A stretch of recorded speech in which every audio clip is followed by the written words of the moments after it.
Tallinna aselinnapea Vadim Belobrovtsevi. Palun.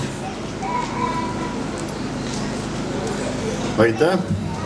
Tere päevast või juba õhtust võib-olla. Head linlased, head külalised. Tegelikult olümpiaregatist, mis siis toimus Tallinnas 40 aastat tagasi, on räägitud ja kirjutatud juba väga palju.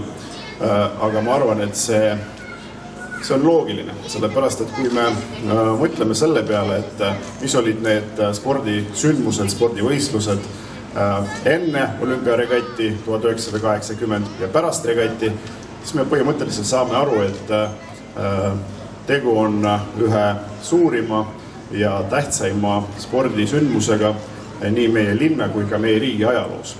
Ja kui mõelda mitte ainult sportlikule poolele, siis vaadata seda mastaabi, mõelda nende objektide peale, mis olid siis eelnevalt ehitatud, kui me võime rääkida siin uuest lennujaamast, postimajast, teletornist, olümpiahotellist.